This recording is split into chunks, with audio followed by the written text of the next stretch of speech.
Hello and welcome along once again to It'll Be Alright in the 90s. If you like a lot of 90s in your podcasts, join our club. I'm Stu Joslin and for the moment I'm the co-host of this show alongside Alex Greenwood. Greenie, hi mate. Is there any news on my rolling contract? No, you have a stay of execution for this week at least. Don't worry, there's you're still in there. Other people were not available. The only possible reason is that there was nobody to replace me, so I had to, much like David O'Leary in the Aston Villa job.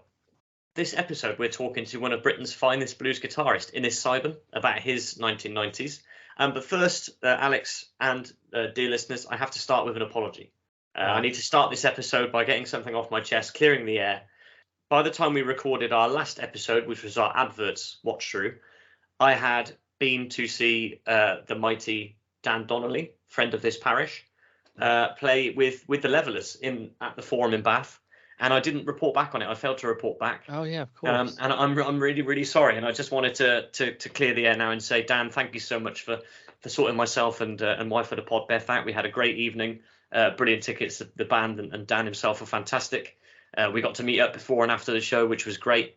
And really, really grateful for the experience and to get to meet him. So thanks very much, Dan. And if you get the chance to catch the Levellers on their acoustic tour or otherwise, please do. It gets a hearty thumbs up from me.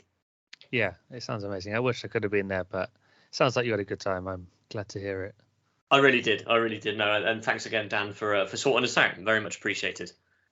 If you're in a band or any sort of musical act and would like to give us free passes or tickets to your event, do get in touch and we'll be happy to accept them.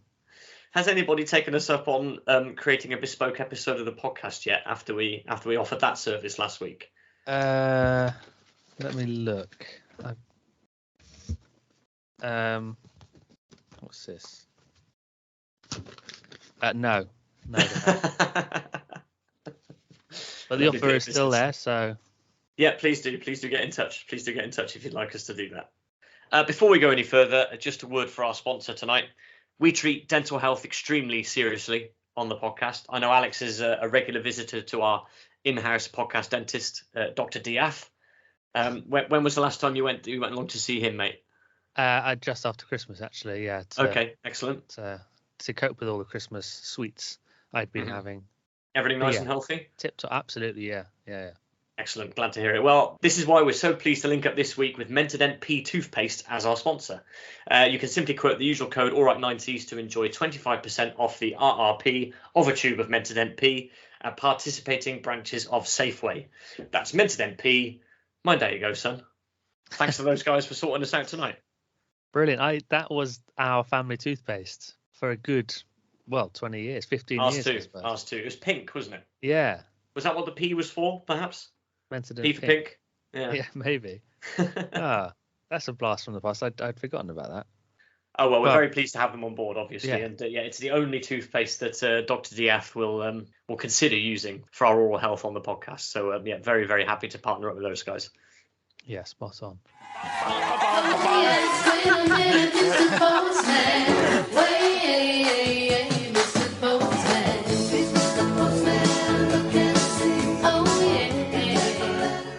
Time for some correspondence. Alex, what have you got in the mailbag this week? I have our semi-traditional message from months and months ago from George Alty on our YouTube videos or under our YouTube videos, which we make a point of missing, it seems. Ignoring.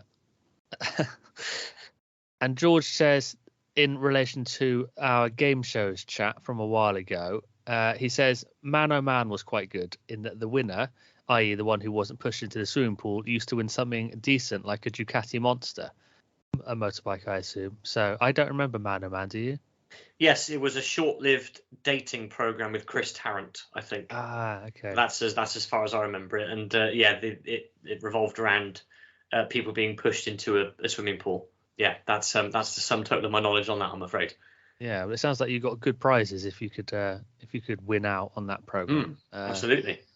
And he also said he had a game show in inverted commas jacket in the 1990s. It was green, not sure what it was made of, but from a distance it looked like felt. You could get it in all sorts of colours from the Graton catalogue, before unleashing your inner Nicky Campbell. I was going to write John Leslie, but then I thought better of it. So I've not heard of a game show jacket. I don't know what this is. I can sort of picture it, maybe looking a little bit like the jacket you win if you win that golf tournament, whatever it is. The Masters green jacket. Yeah, something like that, or maybe something that's slightly more flammable, shall we say? Like the sort of thing that Jim Bowen might have worn on a mid-'80s episode of Bullseye. Yeah. Okay, so yeah, a nice couple of messages from George. Sorry again for taking so long to actually notice them, but do keep sending in your correspondence, and we will try and do better next time. Thank you very much, George. I've got some hot off the press correspondence from our old friend Channel Nem. So this is regarding the last episode on our What's the Most 90s Animal segment. They say, just listening to this episode, and you mentioned the Honey Monster playing for Newcastle in the adverts. Supposedly, sales of Sugar Puffs declined in the Sunderland area during the time that advert aired on TV. I'd like to believe that, and in fact, I will believe it. So thanks for that, Channel Nem, as always. Well, Channel Nem is, I believe, from the northeast, so they will know better than us, I think. Yeah, an authority, superb. I don't know if that means that they stopped buying Sugar Puffs, because I'm afraid I don't know their football allegiances, if they have any. But it's an interesting point, yeah. We appreciate the feedback on what was really quite a hot topic, the most 90s animal. Something here from friend of the pod, Hannah Kelly, relating to our top 40 episode, which we did with Diamond Joe Barter a few weeks back. And she says, great top 10. This is the top 10. If you can remember it, go back and listen to it if you didn't at the time. But she says, Dario G. Sunshine was a great shout. I was part of our secondary school dance club, and we got into a dance competition final to perform at the Bristol Old Vic. So it's still a highlight, that song. I would love to see some footage of that. Excellent. Yeah, if it exists. If there is anything out there, do get in touch with it, Hannah, and let us see it, and potentially share it on our social media, because it is a tune, and I think. Well, I mean, if not, perhaps a reprise of the dance for the summer party. Yes, I think she's already booked in to perform a medley of Jason and Kylie songs with Husband of Greg. But I think, looking at our lineup so far, there probably is still space to throw in some. I think so. Some dance. Yeah. We should be able to give them 5 more minutes. Yeah, you say there. You have to get Craig in on the dance as well. Somehow. Well, presumably it's a multi-person act. Yeah, that's true. I'm sure she can teach. It can be like Strictly Come Dancing. She can be the pro. Yeah. Craig can be the celebrity, and she can teach him some choreography. But she also says, agree with you guys that Got Till It's Gone is my fave song on the list, because I think all three of us agreed that it was at least in the top three from that whole top 40. And she says, also closely followed by Backstreet Boys, As Long As You Love Me. My first CD I ever bought was Janet Jackson, Together Again, which was also out in 97 and came off the same album as Got Till It's Gone. So it's a very cool first CD to own. And she also says, Backstreet Boys are my favourite band of the 90s. Still absolutely love their songs. I got goosebumps when Joe told the meaning behind Show Me the Meaning of Being Lonely. So thank you, Joe, for the info, as I love that song also. And just a quick note here, she says, I saw a Baker's Dolphin coach just past me in town. So 1990s. Didn't know they still existed.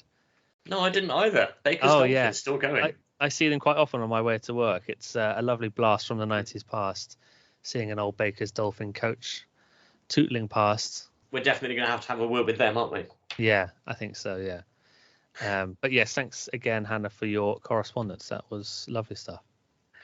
One more thing to round off the postbag this week. Alex, can I interest you in a D-plate Sierra 2.8 4x4 in white for just $2,995? You absolutely can. How about a Cavalier SRI on a C-plate for just $1,995? I'd be very happy to take that if I wasn't depriving you of a car that I know you would very much like to have yourself.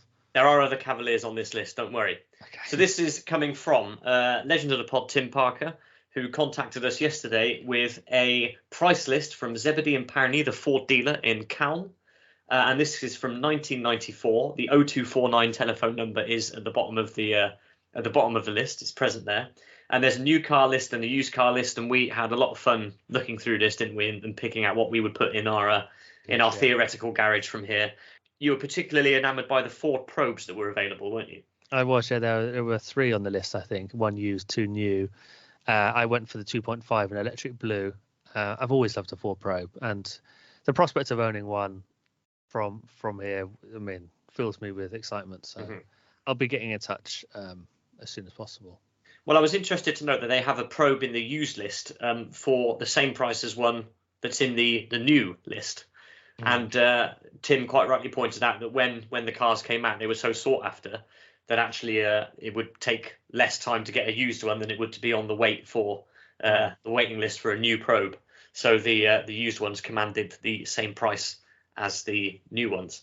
But there's a lot of decent motors on here. Just looking down at the bottom of the list here to see what we can get. VW Polo in white, 3-door, 250. Lots and lots of good stuff here. So Tim, thanks very much for sending that through for us to pore over. Very much appreciated. Yeah, absolutely fantastic. One very, very quick thing here I got sent today by a colleague of the pod, Ben, who found this item for sale on eBay. It's a Sanyo cassette player M3330, brackets fully operational. So this is a personal cassette player. It's currently going on eBay in fully working order for £129.99. And he said simply, this is the price of nostalgia these days.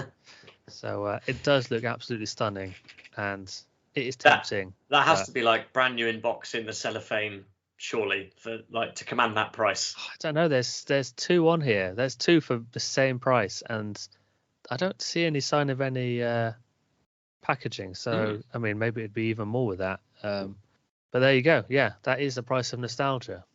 There we are. We live in. I just opened my mouth then, and I couldn't think of what to say. Sorry. That's fine. We'll leave it there. That's all right. Yeah, we should. Yeah. We should get on probably. Okay. 9 minutes. Right. Time now for What's the Most 90s, our regular feature. And for this one, Stu, I want to ask you, and actually a special guest, which we will hear from in a second, what you think the most 90s dish is. You know what? Shall we hear from the special guest first? Because why not? That way we can then give our thoughts. So here is our special guest. Hello, everyone. It's Nick Charlie Key here, host of the Fantastic History of Food podcast. And today, it's my great privilege to share with all of you a short anecdote about one foodstuff in particular that is more representative of my 90s childhood than almost any other. Now, it really isn't anything special, and in and of itself is not at all 90s specific. But for me, it's a haunting memory that follows me, even to this day, somewhat depressingly, almost a quarter of a century later. Now, for context, I was born in 1985, and so the 90s were definitely some of my most formative years in terms of figuring out what exactly I myself liked, as opposed to just what my parents had always told me I liked. And funnily enough, on that note of parents, food, and the 90s, here is my rather embarrassing story to share. You see, I grew up and still live in Cape Town, South Africa, and as some of you may already know, one of the languages spoken here is Afrikaans, a very close relative and subsidiary of the Dutch language brought to us by our original Dutch settlers. Well, anyway, we were made to learn Afrikaans as a second language in school, but only really from about the age of 7 or 8. So rewind a few years to 5-year-old me, and I have just seen my mother adding mushrooms into whatever it was that she was cooking for our dinner that night. Now, I was having none of it, as at that point I believed that mushrooms were straight from the devil himself. What I hadn't factored in at such a young age, however, is that my mother is a very clever woman, and as I began protesting their inclusion in the meal, she very quickly informed me that these were not in fact mushrooms at all, but an entirely different ingredient called, champignons. Yes, that's right, these are champignons.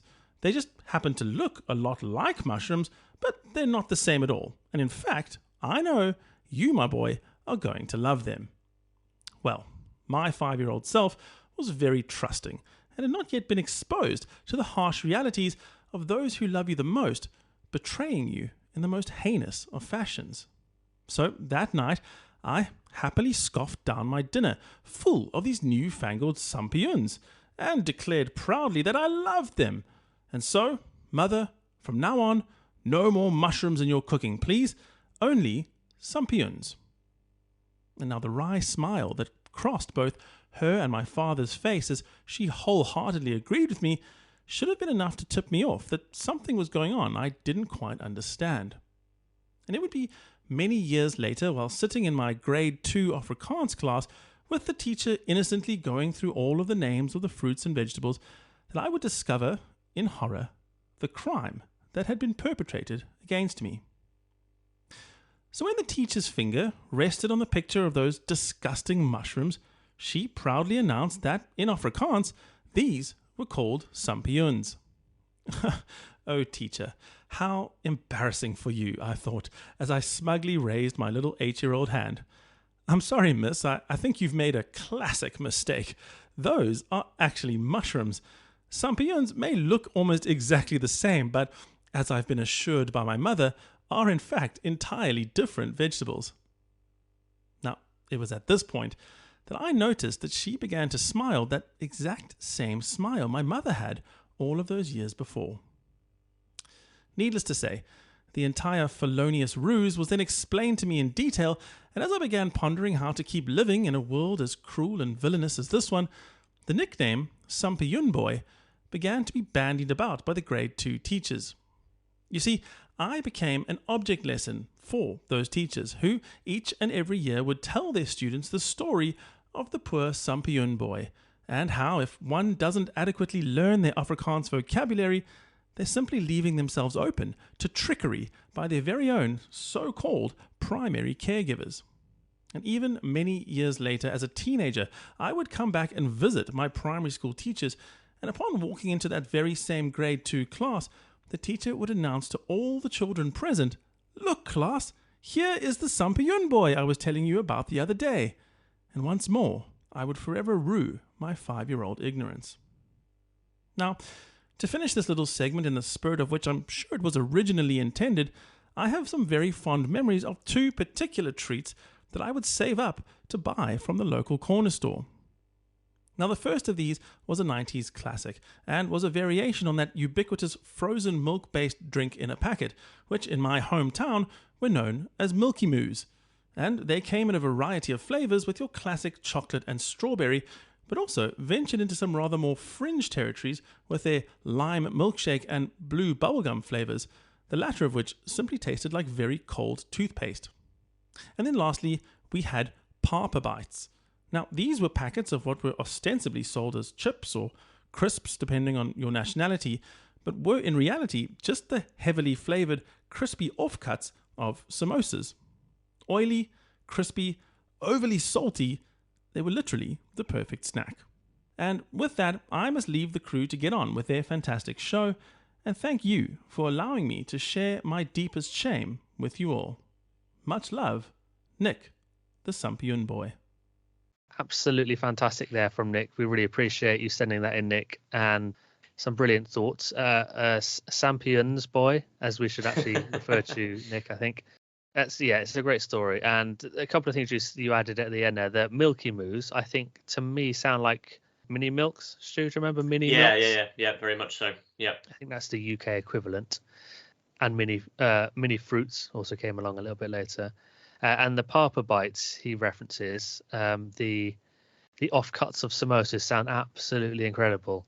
I would love to try some of them. I have actually started looking to see if there are any available in the UK, but I can't find anything, unfortunately. But they sound so good. Well, you know what else is available in South Africa, but not in the UK?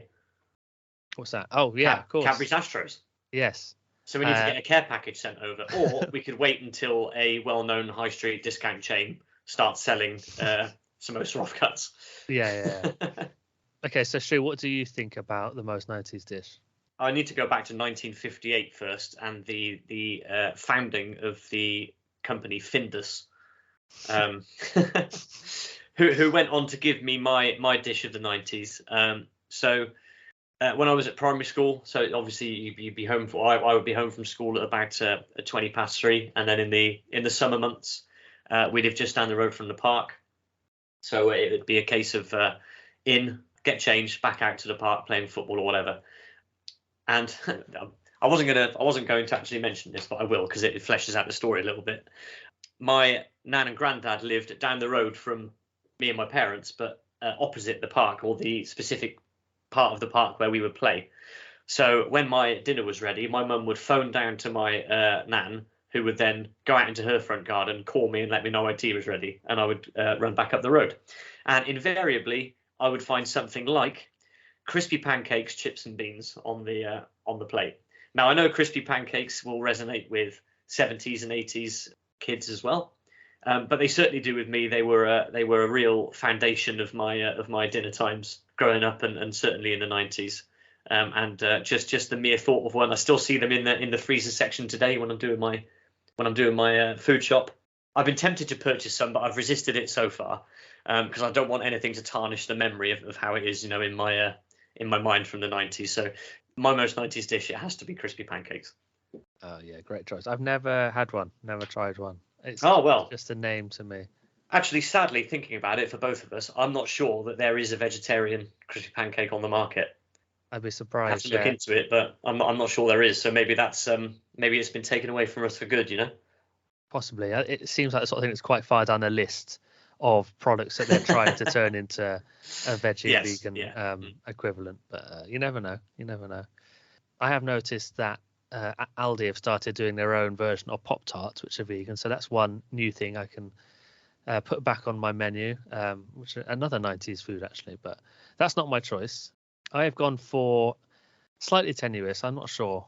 I've gone for vindaloo, the famously hot curry. The first thing I have to say is, of course, I'm very aware that for our Indian listeners and people of Indian heritage who are listening, this is not a 90s dish. Of course, it's been around for a lot longer than that. Mm-hmm. But in terms of the UK cuisine landscape, I think it did hit its peak in the 90s. Thanks to a couple of things. Stu, what do you think those things are I have in mind? Well, one is definitely the 1998 World Cup song by Fat Les. Yes. Which we've obviously spoken about at length on the podcast before. Mm-hmm. But as for the second, you might have to help me out. Well, I'm thinking Lister in Red Dwarf. Was Vindaloo not the curry that he was always most obsessed with? I think it was, but I've only watched Red Dwarf through just the once, so you might have to forgive me for forgetting that. This is going to be greatly embarrassing if I've got it wrong as well, but I'm pretty sure Vindaloo was what Lister loved, and he would get out of the vending machine and stuff like that. Smeg, is it? What have we created? You've created the mutton Vindaloo beast. Half man, half extra Indian curry. Okay, you go, I'll cover you. Seriously? No. So that's sort of what I've gone for it. But also I think curries seem very 90s. It was kind of synonymous with a certain drinking culture. You'd go to the pub and then you go for a curry, or the other way around. Mm-hmm. And like you said, the song by Fat Les, it was a sort of laddish and ladette-ish dish, I think. Whatever sort of curry it was, probably the spicier the better. Because I also thought about doing tikka masala, which I know is like a UK. Well, the theory is it's a UK invention based on traditional Indian dishes, but again, probably not fully 90s, even in the UK. So I went for Vindaloo just because of the Red Dwarf and the Fat Les connections. But yeah, that was my choice, Vindaloo. Excellent. I can't argue with that. In fact, I keep doing this. I keep allowing myself to get swayed to put your choices in the ledger, but I don't think there can be any argument there. It's pretty much synonymous with a decade for a number of reasons. Whereas mine is based on a personal memory of something which was around for a long time before and a long time after. So I think it has to be Vindaloo. Nice. Okay. Thank you. Very gracious. Just make sure you use mouthwash before you go and see Dr. Diath after you've had one. All right. Absolutely. We will, of course, put some links into Nick's brilliant podcast, The Fantastic History of Food, in the episode description. So do follow the links to that and give it a listen, because it's fantastic. So you absolutely should. Absolutely. Thanks again, Nick, for helping us out. Very much appreciated. Our guest tonight is one of Britain's premier blues guitarists. In 1993, he joined Robert Plant's World Tour for the Fate of Nations album. And since then, he's released a string of albums and topped major festivals across Europe with his own bands. Currently, he's teamed up with the UK-based Detroit native Marcus Malone, as well as performing in his own tribute to the late, great Rory Gallagher. But tonight, of course, he's here to tell us all about his 1990s journey it's an utter privilege to welcome to the show Innes Sibun. Innes, my man, how are you doing tonight? I'm all right, Stu. How are you doing? All I'm right? very well, thanks. Very well. Thank you so much for joining us. Really appreciate That's it. a pleasure. Pleasure. Okay, well, we're here to talk about your 1990s journey, as we've said. So we'll get straight into it. And we'll kick off by asking what your life was like in 1990. Well, my eldest daughter was born on the 2nd of May, 1990. So it was a massive year. Became a dad. I've just been to her house and helping her look after her 2 little children now. I've got 2 little granddaughters now. I think 1990. I think also that's when I got the blues explosion together. I think that's when we recorded the album That's What the Blues Can Do, or was that 1991 with Mike Vernon? So it was a pretty busy year all in all. Becoming a dad and getting my first record out and whatever. And there's a fair bit. Not worldwide touring, but in England and Ireland, there's a lot of touring. Yeah. Well, we like to space these opening questions out across the decade to get a feel of how life progressed throughout the decade. But we can't go straight to the middle of the decade without mentioning your period in 1993 with Robert Plant, of course. On that world tour. So, can you tell us a bit more about how that came about and how you came to join his band for that tour? Yeah, it was being in the right place at the right time, or knowing the right people. Charlie Jones, who was playing bass for him and who played bass for Page and Plant afterwards, and then went on to Goldfrapp, and he's now playing bass with the Cult, apart from doing his own stuff, which is amazing. Me and him had been in a band years before, and they needed a replacement guitar player in the middle of the Fate of Nations tour. And my name was one of many that got kind of chucked into the ring. And I went to Birmingham in England, not Birmingham, Alabama, and met Robert and Michael, the drummer, God bless his soul, because he's not with us anymore. And Charlie was there. And we just spent the day jamming, not specifically anything. We just playing blues stuff and some kind of West Coast stuff and Indian raga sort of stuff. And I was thinking, well, that's great. I've met a legend. I'm never going to get the job, but at least I've met him. That's fantastic. And then about a week later, I got a phone call saying, you got to be at the American Embassy in Great Portland Street tomorrow because you need a visa because this tour starts in Miami next week and you're playing. So so it's crazy. That was crazy. So yeah, that's how it happened.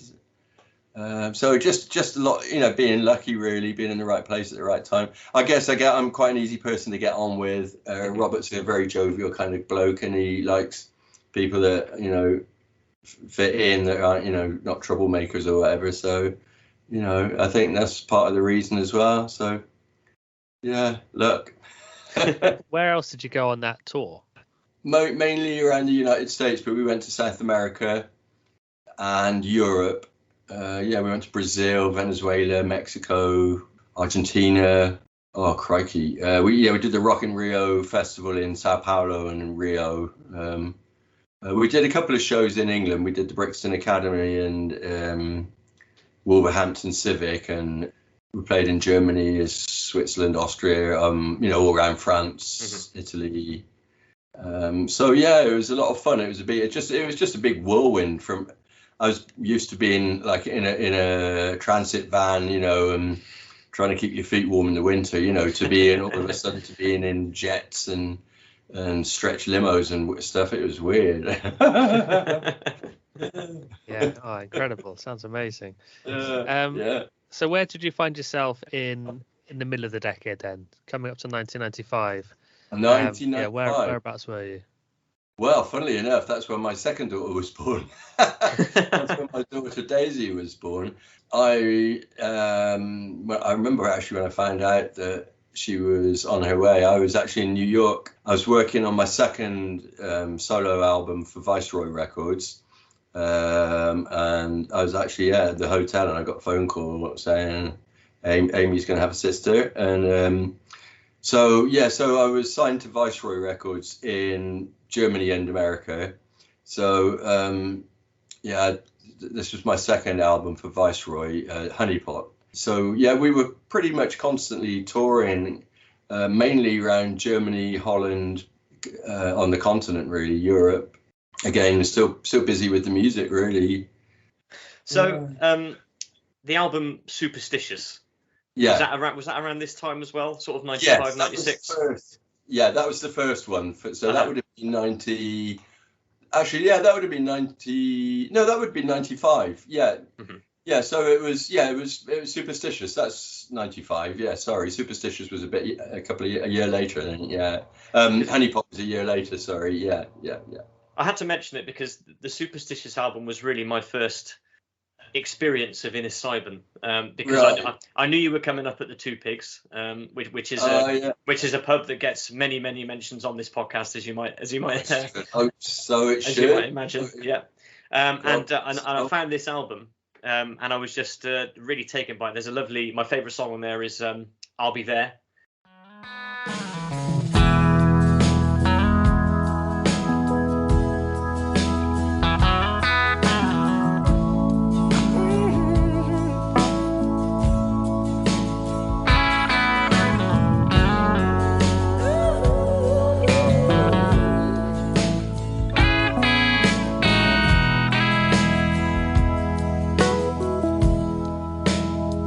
Things go wrong,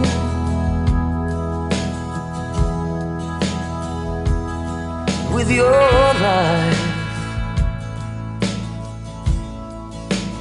your heart's been broken,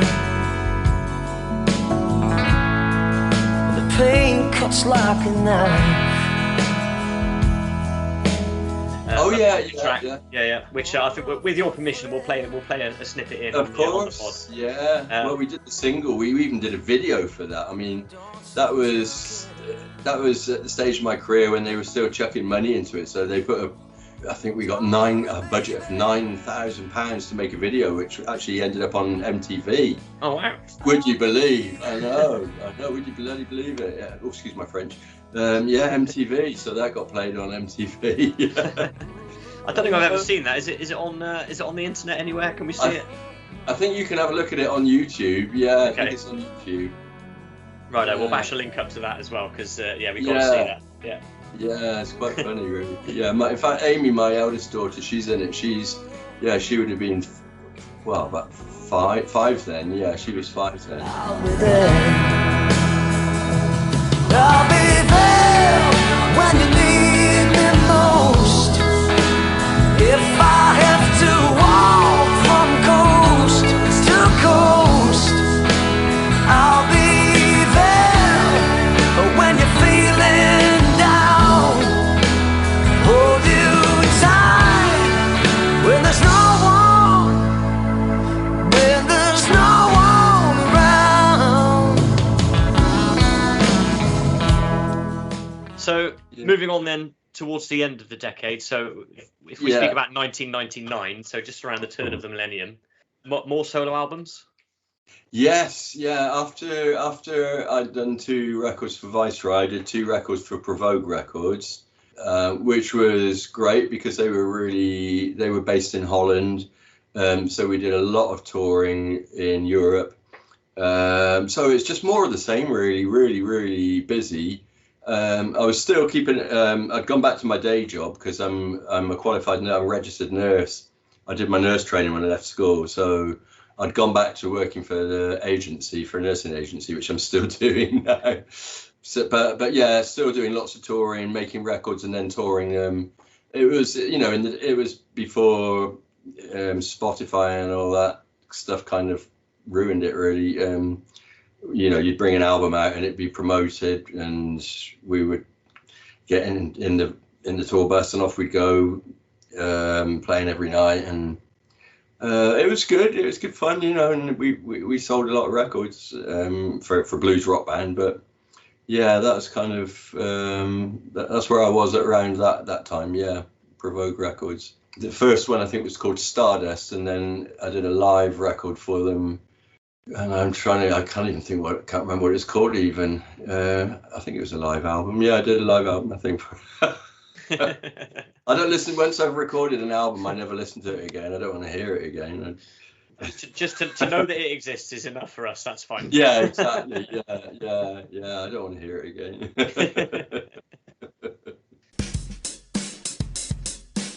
Let's move on to our regular guest questions and sort of break down what your highlights were, your cultural and personal highlights were of the decade.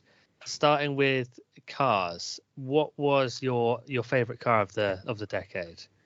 God, blimey. Now, really, I'm at a disadvantage here because I know nothing about cars. I know how to fill them with petrol and I know how to change a wheel.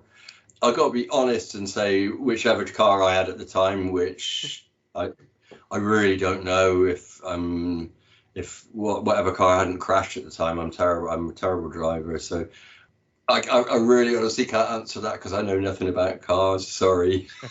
No, that's fine. That's fine. Yeah. That's absolutely fine. We had our very good friend Will Hodgson, the stand-up comedian, came on an early episode, and they don't drive, but they said that their favourite car was one that they'd seen being used in a bank robbery in Chippenham. But because they know nothing about cars, they weren't able to give any details about it. But... Well, I wouldn't either. I wouldn't know. I'd just say it's a white one or it's a red one, or I know absolutely. So if you ask me about guitars, I'm fine. But if you ask me about cars, I know what a Mini looks like. What have I got at the moment? A Citroen C1. It's just like a little box, really. That it's a little red box. It's quite dangerous, really, because it's not very safe. I think we can indulge ourselves here. Then, seeing as we're all guitar players, let's go off the rules for a second here. Okay. And asking us what his favourite guitar was that he played in the 90s. How about that? Well, probably a Les Paul, because Gibson Les Paul. When we played in Memphis, Tennessee, I got a free VIP tour of the Gibson factory. Was it Memphis or no, Nashville? It was in Nashville. Sorry, Nashville. It was under condition that because before the tour they'd given me this really beautiful Les Paul, on the strength of playing with Robert. So I'd have to say the Gibson Les Paul, because I'd never even up until then I'd had one electric guitar, or one decent electric guitar, which is a Fender Strat.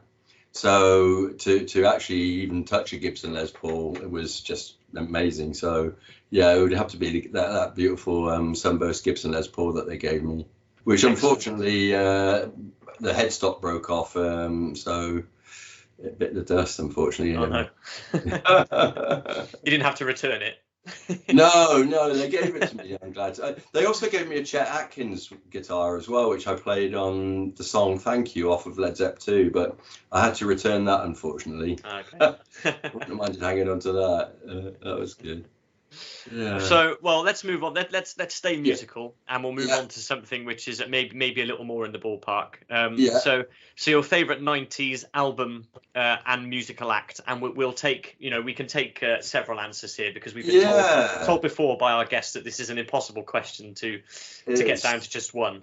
So multiple answers is fine. Very, very difficult. I think people sort of think that I'm, more of a kind of rock sort of fan, and really I'm much more of a soul music fan and gospel fan. So one album that really comes to mind is Macy Gray. I'm pretty sure that came out in the 90s. And I can't remember. It's downstairs in my living room. I could run downstairs and get it, but your listeners will be bored. So I can't remember. But the Chili Peppers, Soundgarden. On that, I haven't said that I'm not listening to rock music, but yeah, on that kind of side of music, then I think the 90s were good because you came out of all that, what I call that atrocious hair poodle rock, what I call poodle rock.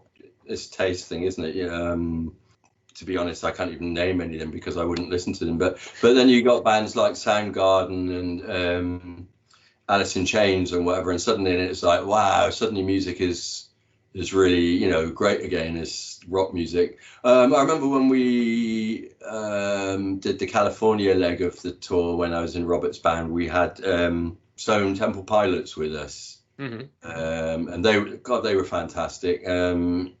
So a lot of those sort of post-grunge bands in the 90s were great, I think. The soul and pop thing as well. I mean, somebody like Terence Trent D'Arby, when he came out of nowhere with If You Let Me Stay. Do you remember that? I don't know if you... Yeah.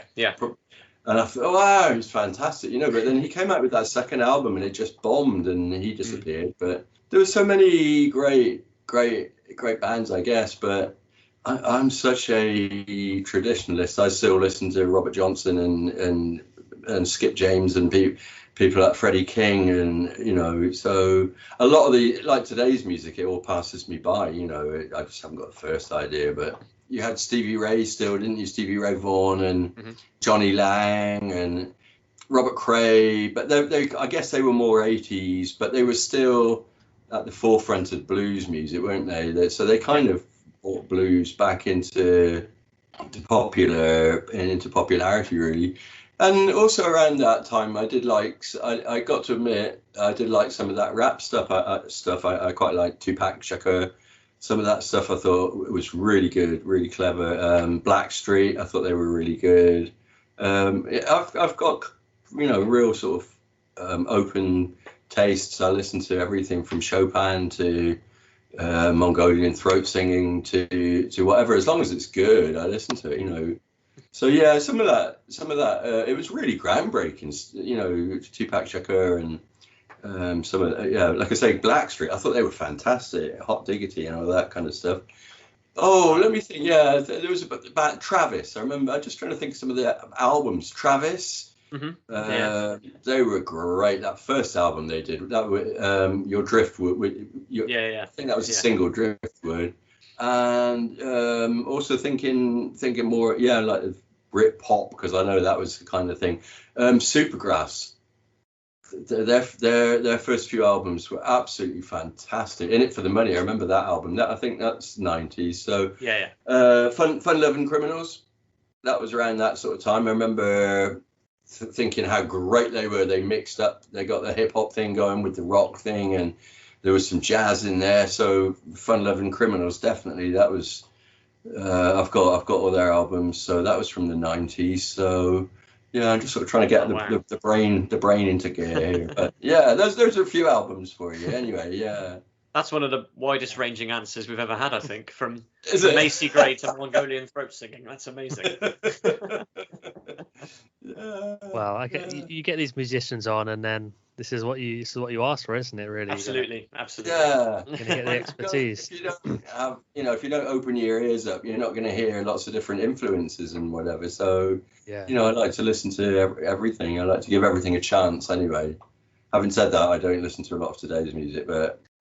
Well, I don't think anybody's blaming you. I'm sure it's very, very good. It's just I listen to about a minute of Radio 1 and I give up the will to live, you know. So that's a cross section of what I was listening to in the 90s. Yeah. Right. Shall let's move maybe slightly outside of your wheelhouse and move on to films. What films were you enjoying in the 90s? Is there one or two that really stood out? I was thinking probably my favourite film from that era, and one of my favourite films ever, was The Shawshank Redemption. That was made in the 90s, I'm pretty sure. That's such a classic film. I'm not sure about The Green Mile. Was that the thousands, or I don't think that was 90s. I think that might have crept into 99. Yeah. Right. Yeah. So there was some good films like that.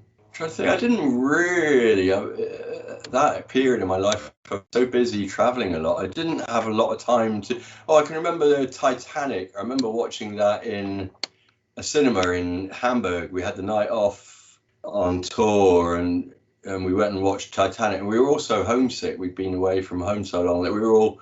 And you're allowed in cinemas in Germany. You know, you're allowed to take a beer in. And so we had a couple of bottles of beer, and we were watching, and we were all blubbing away.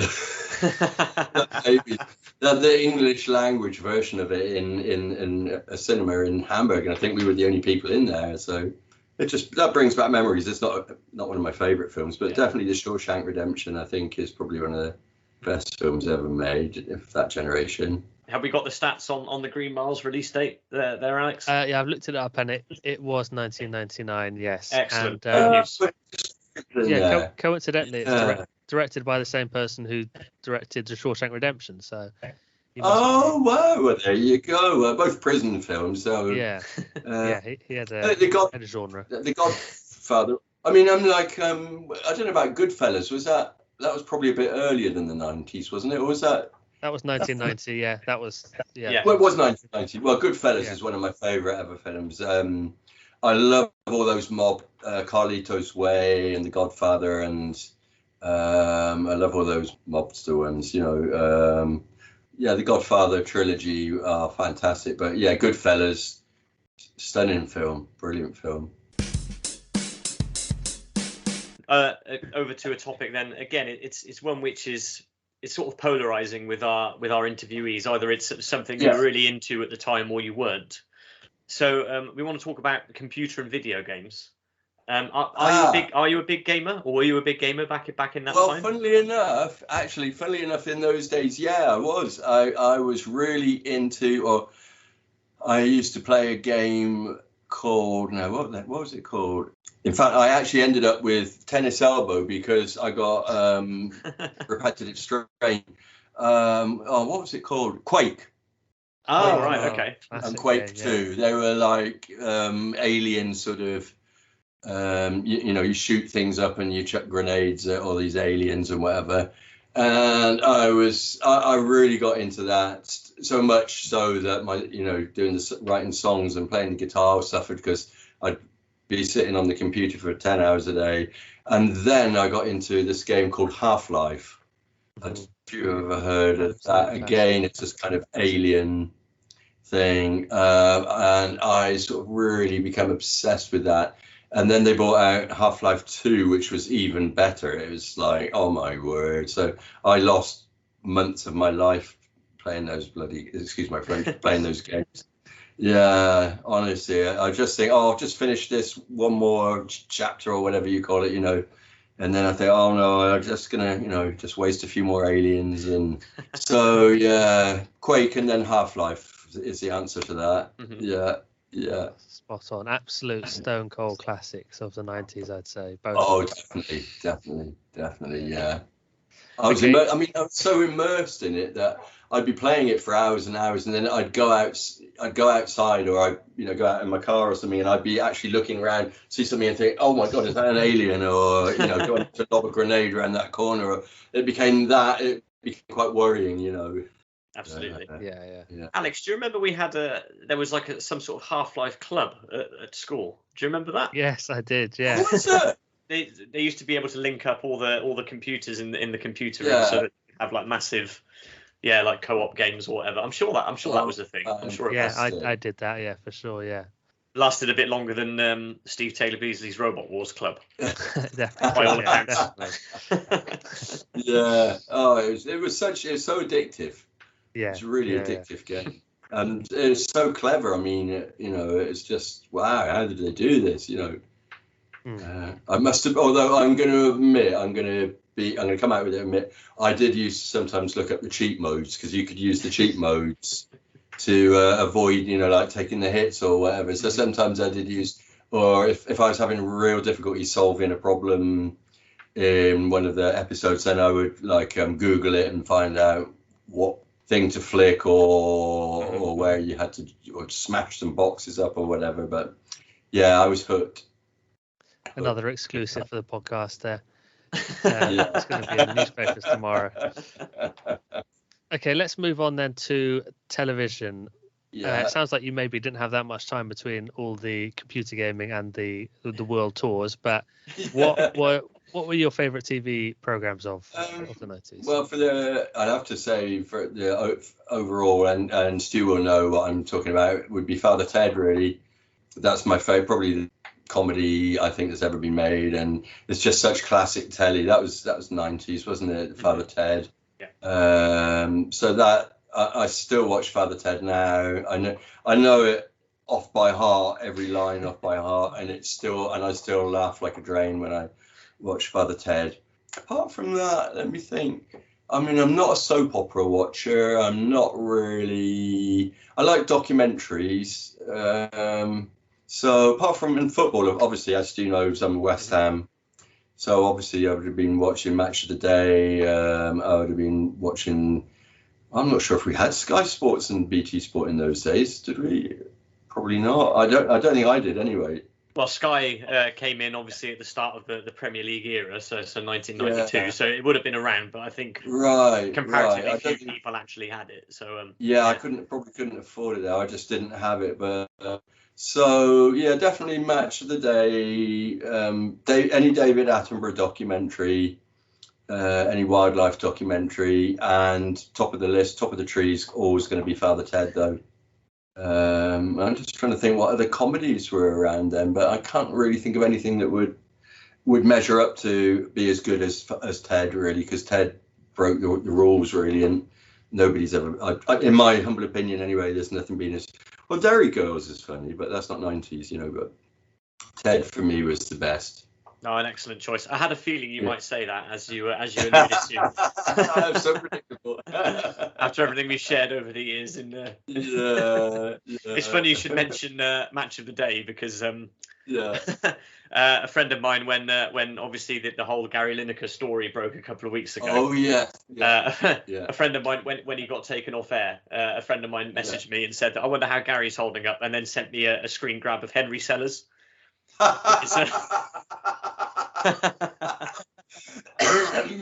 the BBC. Sack me. Sack me. I made the BBC. Here we are now. Ah, well, since I didn't make a fool of myself the last time, I might as well have a glass of champagne. Cheers. Henry, no. Don't worry, Father, sure. If I can't celebrate tonight, sure, when can I, the bastards? What the hell is going on? How dare they do this to me? How dare they sack me? I'm Henry Sellers! I'm Henry Sellers! Well, there he goes again. Right there, Ted. Never mind, we can look for him in the morning. Let's move on then to, we call this the wild card. But basically, we put this in just to give our guests a chance to speak about something maybe that hasn't been covered elsewhere in any of the other topics that they'd like to that they remember fondly from the 90s. So is there anything that's your wild card that you can bring for us? Oh no, I should have done my homework on this, shouldn't I? Let me think. I've got to say, I mean, I have mentioned it, but it's my children. It's my wild card is, becoming a dad and having my two beautiful daughters. So yeah, they're the most important thing, and my two granddaughters are the most important things in my life. So although I have mentioned them earlier, but yeah, my kids, my daughters would be my wild card. I'm just trying to think anything else in the 90s. It was really, I mean, it was quite wild, really, wasn't it? Because the internet suddenly exploded and mobile phones and whatever, everything changed, didn't it? You know, whether for the better or not, it's not up to me to say, but everything did change. I mean, the record buying public's changed. People download music now. You know, it's much more difficult for artists, definitely, but I'm getting away from it again. So yeah, my wild card, I guess would be the fact that I had these two gorgeous little girls in my life. Yeah. Excellent answer. So I think actually your wild card in this is going to feed into this question quite well, actually, because this question is, how did the decade shape who you are today? Well, yeah, as a parent, obviously, hopefully a bit more responsible. I say that, not the most responsible person in the world. I guess the experience of the travel, I would put down, and that could also be my wild card as well, is that I managed to travel the world through music. And I can remember when I first started playing the guitar when I was about 12. And sort of going into my teens, and then, you know, with O levels coming up, and my dad saying to me, you know, you got to get rid of that guitar because you're never going to get on life with that guitar. You know, you need to leave it alone, and you need to do work for your exams. And, you know, because I failed abysmally at my exams because I was too busy listening to B.B. King and Otis Rush and trying to learn Hendrix songs and whatever. So I guess, yeah, the biggest thing was traveling the world, going to places that I otherwise probably never ever would have been to in my life. So how lucky is that? You know, you get paid to do what you want and you get paid to travel the world. Fantastic. What a lucky thing I am. Yeah. It can't be bad. It can't be bad for sure. I met a lot of my blues heroes in America. You know, I met people like Buddy Guy and James Cotton, Jimmy Cotton, and such like, you know, got to meet all these people, and they're just the same as us. You know, they're just regular people, but they just play great music, you know. So, yeah, the travel and being a dad, that would be what shaped me, I think, in the 90s. Yeah. A decade well spent, I think we can all agree. Yeah, and again, I got to stress how lucky I am, really, you know, because especially getting the Robert gig, I was in the right place at the right time, and you know, so I do really, really count my chickens, you know, and realize how lucky I was. We move on to our final question then. What one thing from the 1990s would you most like to bring back? That's a very good question. Well, my youth. my younger before I became an old git, but excuse me, sorry, pardon my French. Yeah, my youth. They're probably knowing things now that I know. You know, I probably wouldn't have been such an idiot a lot of the time. What was the question? What would I bring back? Or yeah, what one thing from the 90s would you bring back? How about that Les Paul with the broken headstock? Definitely the Les Paul with broken headstock. I'd love to have her back again. I don't know. It's a difficult one, isn't it? Maybe, I don't know. I think the chance to do it all again would be my selfish answer. Would be the chance to go back and do it all again, really, and try and do it a bit better this time. You know, not make so many mistakes, and you know, and make more of the opportunities. I had good opportunities, and I frittered a lot of really good opportunities. So yeah, I would probably, if I had the chance to do it again, I would make more of the opportunities I was given, because I was in a really lucky place, and you know, I was meeting fantastic people, and I could have made more of a career if I hadn't been such a hedonist or such an idiot. Maybe drunk a little less alcohol. Yeah, maybe being a bit more sensible. Innes, thank you so much for joining us tonight. It's been an absolute pleasure to go through your 1990s. Just before we let you go, tell us a bit about what you're up to at the moment, and where we can find out more, and where we can see you in the near future. Right. Well, as you said before, I'm playing with Marcus Malone Sibun. We brought out an album just as COVID hit, so that scuppered the touring plans and whatever. We've just done a run of gigs in the UK up north, actually. We're off to Transylvania. We're off to play in Romania at a festival on Saturday. Then I'm doing the next local gig I think is the Bell in Bath on the 13th of May. I'm doing, like you say, I like playing Rory's stuff, so I'm doing a Rory Gallagher tribute prior to going out, and then I'm doing 6 shows out in Holland, playing Rory stuff. May the 1st, I'm going to Poland to play at a festival that they have every year, where they're in the Guinness Book of Records for having the most people playing Hey Joe. Last year they had nearly 8,000, I think it was, guitar players all playing Hey Joe at the same time. So I'm going to be a guest at that festival. I can't pronounce the place, but it's so that should be a lot of fun. I don't know what is going to happen. I don't know what songs I'm going to be. Again, I'll be playing with a pickup band, but I love things like that, because they're just sort of crazy, you know. So. Well, presumably we'll know when it's happening, because we'll all be able to hear Hey Joe from wherever we are. So you'll be able to hear it from everywhere. Yeah. I've got a few coming up, I think, sort of in Bath and around Bath and Bristol, the Old Duke, and is it the Royal Oak as well? I think I've got one coming up there quite soon. Yeah, enough to keep ticking over, really. I've got to that age. I'm a granddad now, and I don't want to be on the road 6 months of the year. I don't want to be, I'm happy to be at home. So We'll put a link to your website and the in our description, so that all the listeners can have a look at that and come out and see you. I would highly recommend coming to see Innes wherever he's doing Malone Sibun or the Rory tribute. Always a fantastic night. I know from many first-hand experiences how good this man is. Come along and get up and sing with us, Stu. I'd love that. I would love that. Big thanks to Innes for coming on the show tonight and telling us all about his 90s. What a literal roller coaster ride, Al.